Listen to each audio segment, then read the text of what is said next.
My boss stole my Super Bowl tickets, so I made him lose a major client. With the NFL playoffs back on, I thought you all might enjoy this football-related revenge story. I'm a huge 49ers fan, the rabbit all-day tailgate in the parking lot type. A few years ago, we made it back to the Super Bowl. I was working at a consulting firm with a handful of accounts I would interact with directly. One client in particular knew how big of a Niners fan I was. I was the day-to-day lead on his account. He really liked working with me and we became friends, often grabbing drinks or dinner after our meetings. He had access to a pair of extra company seats to the game, and as a thank you, wanted to give them to me as a gift. He passed the tickets over to the partner on that account, who I will refer to as Dickhead Partner, to be given to me as a surprise. The game came and went. We lost. It sucked. The next time we met, we went to drinks afterward and he mentioned, "Hey, by the way, why didn't you go to the game? I heard someone else was in your seats." I asked, "What game?" He said, "The Super Bowl." Confused, I answered, "I didn't have seats to the Super Bowl." He told me that he gave Dickhead Partner a pair of his company tickets for me as a gift so I could attend. I had zero idea what he was talking about. He looked shocked, told me to quietly ask around about it and get back to him. When I was back in the office the next week, I found out through one of the secretaries that Dickhead Partner had given a pair of Super Bowl tickets to another one of his clients as a gift from our company. I might have let this sort of thing go to keep the peace under different circumstances, but these were seats on the 30-yard line to see the fucking 49ers play in the Super Bowl. I was pissed. I considered confronting Dickhead Partner myself, but realized it was the client who had noticed I wasn't there in the first place, so if I let him handle it, there would be no blowback on me. So I texted him, "Hey, I just wanted to thank you so much for thinking of me with those seats. It appears that they were given to another one of our firm's clients."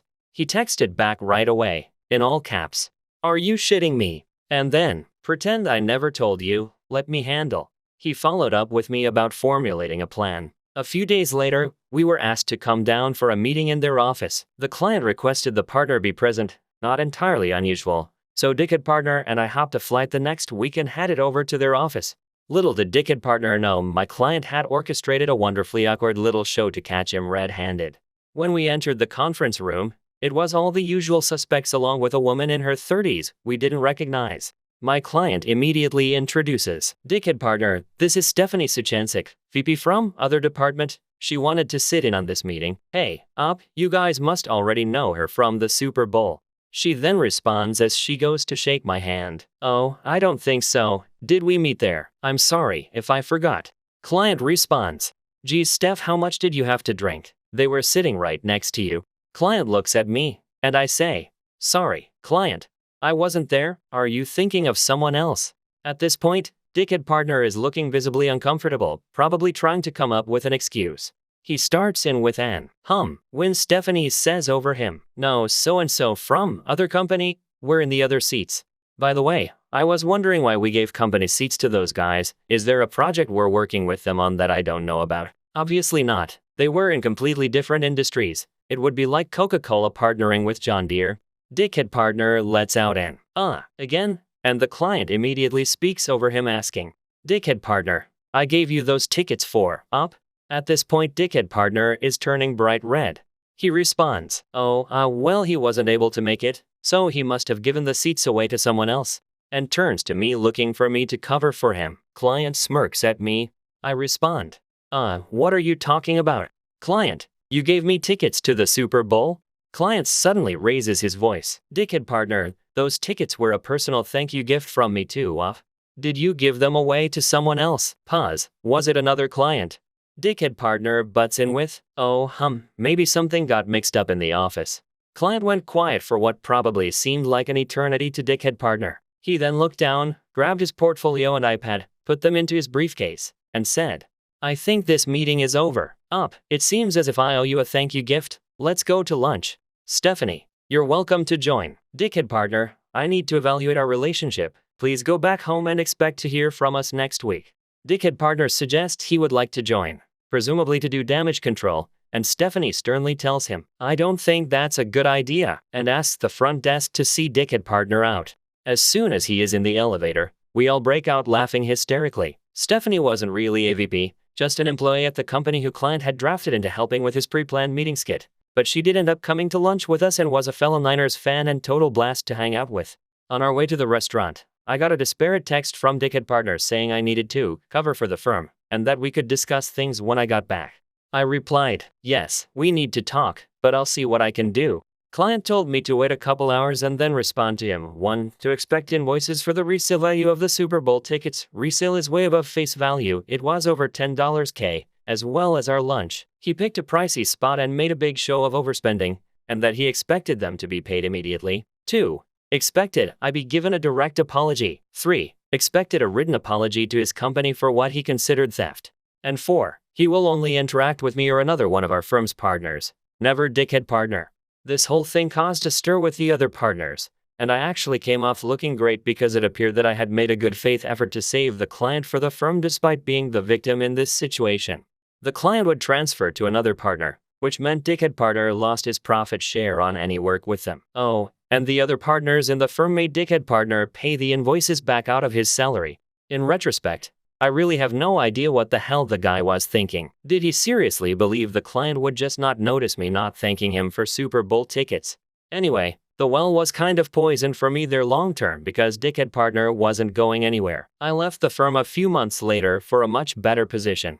Client ultimately terminated their relationship with that firm a year later. He actually now works with a good friend of mine at a competing firm. I'm still pissed I missed out on the Super Bowl even though we lost. Hoping we make it back this year so I can finally go to one in person. Go Niners! Call me a race traitor in a PM on Reddit. Let's destroy your life. A few years ago, on a different Reddit account, I mentioned that I was in an interracial relationship. A Redditor reached out to me and told me I was a race traitor and unfaithful to my race. I was like, WTF, bro.